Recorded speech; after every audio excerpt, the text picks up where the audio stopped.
आप जैसे साफ़ी और ये साफ़ी बरादरी, मैं सबसे दरख्वास्त करूँगा कि वो मेहरबानी फरमाकर हमें इस हुकूमत को ये बताएं कि हमें हमारे राइट दें।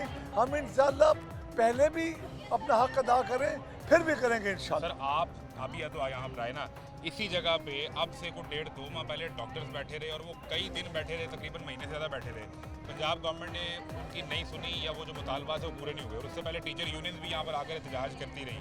गवर्नमेंट कहती है जी एहतजाज करने वालों से हम ब्लैकमेल नहीं होंगे, जो पॉलिसी हमने तरतीब दी है ये बड़ी बेहतरीन है, इसी के साथ चलना है बात आगे। यह है कि गवर्नमेंट फिर ये क्यों कहती है कि वो डेमोक्रेटिक गवर्नमेंट है, फिर वो कहे ना कि फस्तायत है, सर, फिर आपके वो कहे ना वोट से माशाल्लाह है। आज पॉलिसी की बात नहीं, आज पॉलिसी की बात मैं आप सबको टाइम देता हूँ। बुनियादी बात ये पॉलिसी की बात नहीं है, बुनियादी बात ये है पॉलिसी लोगों की सपोर्ट के लिए बनाई जाती है। PMLN की गवर्नमेंट कहाँ है? मरकज़ में भी है और यहाँ भी है। यहाँ ना इंसाफ़ी क्यों? जब आप ये राना सनाउल्लाह साहब मुज़ाकरात में ये चीज़ें लिख के दे आए हैं, मान के आए हैं, जब फरवरी में धरना हुआ कि हम आपको देंगे, तो मुझे ये बताइए हम कोई नाजायज़ मांग रहे हैं? यार कम अज़ कम तसल्ली, मतलब एक लफ्ज़ अच्छे बोल दें कि जी इंशाअल्लाह मुल्क के हालात ऐसे हैं, चलें हम आपको 2 महीने बाद दे देंगे, ये कर लेंगे। हम कहेंगे हमारी हुकूमत है, लेकिन यार हमसे बात ना करें, कितनी बड़ी जाती है। आपकी सर कितनी सर्विस अभी बाकी है? मेरी अभी 8 साल बाकी है।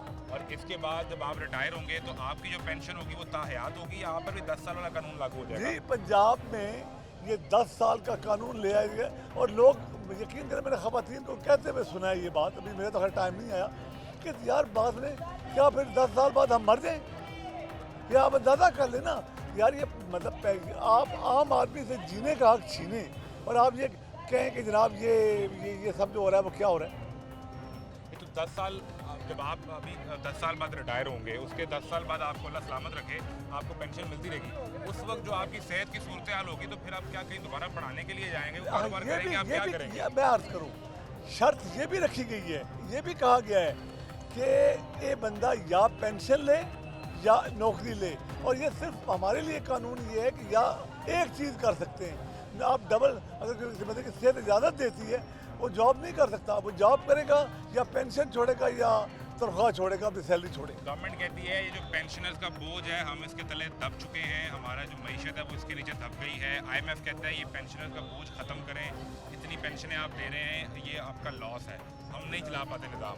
मैं कहता हूँ गवर्नमेंट हमारी अगर तनख्वाहें 10 से 20% कम कर दे इस मुल्क की खातिर, खुदा की कसम जान भी याद रहे। लेकिन मुझे ये बताएं IMF वहाँ क्यों नहीं बोलता जहाँ 600% तनख्वाह जो है वो सेनेट के चेयरमैन की बढ़ जाती है, 13 लाख रुपए स्पीकर की बढ़ जाती है, 13 लाख रुपए तनख्वाह हो जाती है उसकी, और आप वहाँ क्यों नहीं बोलता जहाँ मेंबर असम्बली, जहाँ पर मिनिस्टर, वहाँ क्यों नहीं बोलता? और मुझे बताएं 72 अरब से 86 अरब रुपए क्या नाम है PM हाउस का खर्चा कर दिया, बढ़ा दिया गया, अपने खर्चे क्यों नहीं कम करते?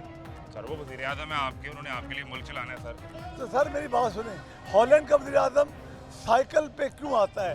मैं आपको बताऊं, ये बरतानिया के जो डिप्टी प्राइम मिनिस्टर पिछली दफ़ा रहे, मैं उनके पास गया तो खुदा की कसम उन्होंने अपने हाथ से चाय बना के पिलाई। उन्होंने कहा जी मेरे पास तो कोई बंदा आपकी नहीं। मुलाकात हुई उनसे? मेरी उनसे मुलाकात, दिक क्लैक से मेरी मुलाकात हुई, मैंने इंटरव्यू किया उनका, और उन्होंने आपको खुद चाय बना वो के? चाय बना के पिलाई, और वाहिद आदमी से उन्होंने चाय, बहुत से सियासतदानों से मिला, कितने चाय नहीं मिली, उनने चाय पिलाई और कहने लगे जी हमारे यहाँ कोई सब्र नहीं है मुलाजिम का। उनके दफ्तर में कोई चाय ला के पेश करता, कोई आपको कोई नहीं कुछ, मैं सर कहता कोई हूँ बिस्किट पेश करता बेहतरीन किस्म मैं के? कहता हूँ कि सिर्फ चाय थी, और उन्होंने ये कहा कि आप चूँकि पाकिस्तान से इंटरव्यू करने के लिए आए हैं, OIC के ऊपर काम करें, यूरोपियन यूनियन के ऊपर काम करें, तो आप यकीन कर लें, मैं आपको कहना चाह रहा हूँ, उन्होंने कहा जी हमारे पास सब्र ही नहीं है। सर आपका सब्जेक्ट क्या है? मैं सब्जेक्ट है history and international politics.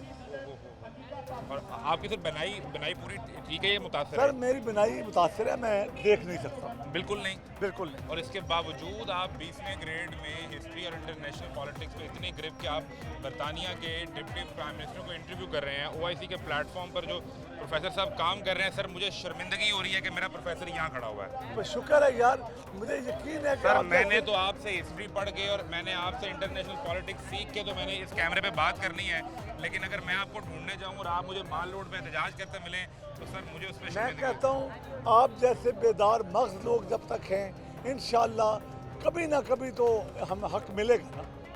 Sir आपका गुड नेम सर? डॉक्टर राजा आमिर हनीफ। डॉक्टर राजा आमिर हनीफ।